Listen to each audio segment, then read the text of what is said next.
Hello everyone, তোমরা সবাই কেমন আছো? আশা করছি খুবই ভালো আছো। আজকে তোমাদের সাথে আমি একটা খুবই ছোটোখাটো একটা ব্লগ শেয়ার করবো। আর আজকে আমি মামার বাড়িও যাচ্ছি। আর তার আগে আমি গেছিলাম কম্পিউটার। আজকে কম্পিউটারে আমার এক্সাম ছিল।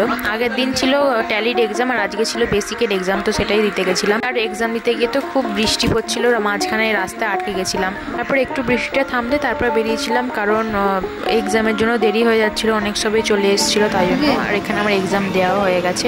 তারপরে বৃষ্টি পড়লে যদি বৃষ্টি না পড়ে এমনি তাহলে যেতাম। বৃষ্টি পড়ছিল, রাস্তা সব ডুবে গেছিল, যেমন তোমরা দেখতেই পাচ্ছ ভিডিওতে।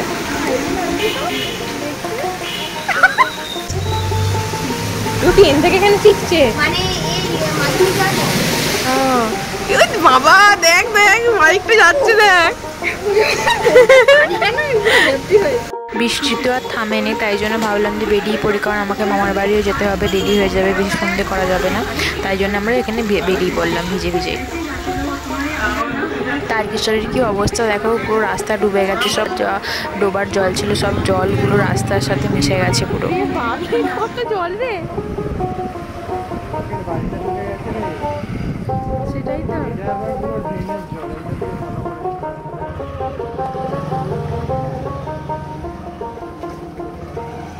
কি অবস্থা রে এখানটা।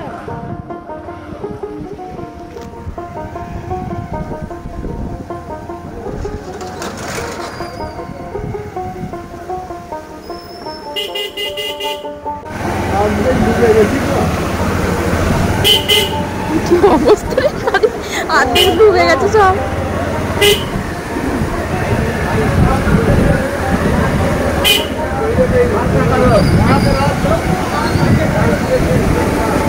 তারকেশ্বরে এরকম অবস্থা বানাচ্ছি তো, এবার শুয়ে পড়ে বানিয়েছি বানিয়েছি। ছি, রাস্তা জলে।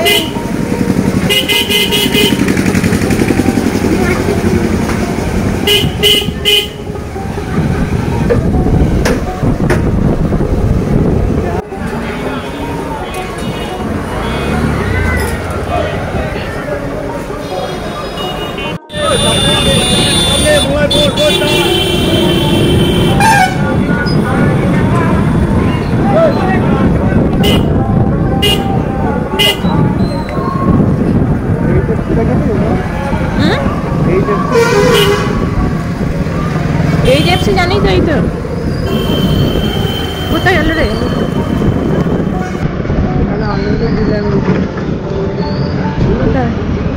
ওইখানে একটা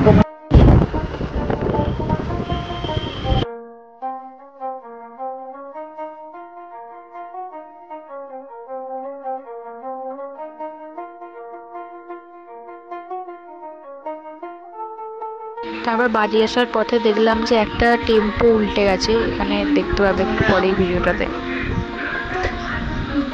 ব্যাকগ্রাউন্ডে অনেক আওয়াজ হচ্ছে জানি, কারণ আমি মামার বাড়িতে আছি, মামার বাড়িতে এসে আমি এখন ভয়েস ওভারটা দিচ্ছি, তো ওটা একটু অ্যাডজাস্ট করে নিও তোমরা।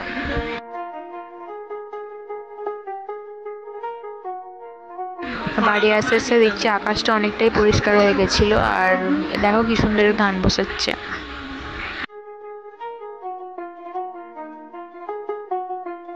ওই দূরে তোমরা একটা মন্দির দেখতে পাচ্ছ, ওই মন্দিরটা তোমাদের অনেকবারই আমি ব্লগটা দেখিয়েছি, ওটা মা মনসার মন্দির। কিন্তু কি করে প্রতিষ্ঠা হয়েছে আজ তোমাদের আমি সেই গল্পটা বলছি। আমার দাদু যখন একটু ইয়ং ছিল, তখন খেলার ছলে একটা মা মনসার মূর্তি এনে ওই মন্দিরটার ওখানে একটা বেদি করে বসেছিল, তখন এই মন্দিরটাও ছিল না।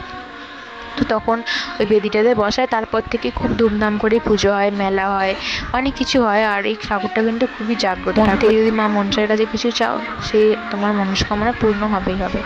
আর গল্প করতে করতে আসছিলাম, আর বাইকের তলায় দেখো ওই ছাগলের দড়িটা আটকে গেছিল, কি যাতা। আর এই দেখো, এটা হচ্ছে আমাদের মা মনসার মন্দির। দেখো এবার গল্প বলতে বলতে আমি বাড়িও চলে এসেছি, তো একটু পরে তোমার সাথে দেখা হচ্ছে। আজকে আমি যাচ্ছি মামার বাড়ি, তো সেখানে গিয়ে দেখাবো কি করি না করি, জানি না কি করবো। অনেকদিন পর যাচ্ছি, প্রায় এক বছরের পর আবার মা। লাস্ট অব্দি দেখো, স্কিপ না করে।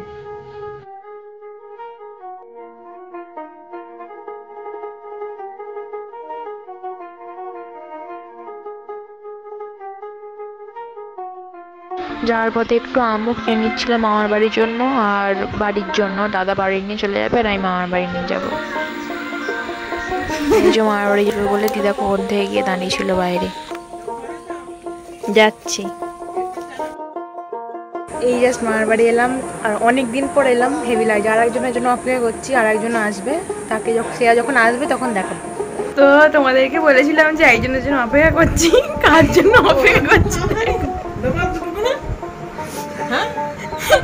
হ্যাঁ দাও দাও দাও। হ্যাঁ হ্যাঁ, তো এখন সন্ধ্যাবেলা বসে দিদা। হ্যাঁ খাচ্ছি। তো আমরা সন্ধ্যাবেলা এখন বসে আছি, দিদা মুড়ি দিয়ে গেছে, মুড়ি আর আলুরি ভেজে দিয়েছে। আজকে আর তেমন কিছু দেখানোর নেই, কারণ আজকে আর কোথাও যাবো না। আজকে আমরা মুড়ি খাচ্ছি, দেখে দিন। এটা হচ্ছে এটা হচ্ছে চানাচুর, আর হচ্ছে মুড়ি। রাতেও কি খাবো সেটা আপনারা দেখতে থাকুন। হ্যাঁ, আর কালকে আমাদের এখানে আমাদের মামার বাড়ি এখানে একটা মনসা ঠাকুর পাওয়া গেছে নতুন, তো দিদা বলছে ওইখানে কালকে নিয়ে যাবে। তো দেখি যদি হয়তো একবার তোমাদের সেটা শেয়ার করবো, কিন্তু কালকে যদি বৃষ্টি না পড়ে আমরা এমনিতেও ঘুরতে বেরোবো বল এখানে বিকালে, তো সেটা তোমাদের সাথে শেয়ার করবো। তো চলো খেয়ে নেওয়া যাবে এবার। এই যে আলুটি দারুণ খেতে করেছে, চানাচুর, আর যে চানাচুরগুলো সব তুলে দিচ্ছে আমার পাতে, আর বাদামগুলো নিয়ে নিচ্ছে, কারণ আমি বাদাম খাই না, আর চানাচুর খায় না। আমরা খেতে খেতে গল্প করছিলাম, হাসাহাসি করছিলাম, তারপর দেখলাম ফট করে কারেন্ট চলে গেল। বসে বসে এখানে খাচ্ছিলাম, দাঁড়া ফ্ল্যাশটা অফ করি। আমরা বসে বসে এখানে খাচ্ছিলাম আর কারেন্ট চলে গেছে। বৃষ্টি হয়নি কিছু না, তাও কারেন্ট চলে গেছে। বিকালে একটু হয়েছিল বৃষ্টি, এখন বৃষ্টি কিছু পড়ে না, কারেন্ট চলে গেল। ঠিক আছে, টাটা। জানি না কি করবো, যদি রাতে কারেন্ট থাকে তবে দেখাবো, না তো কিছু দেখাবো না। টাটা, তো অন্ধকারই।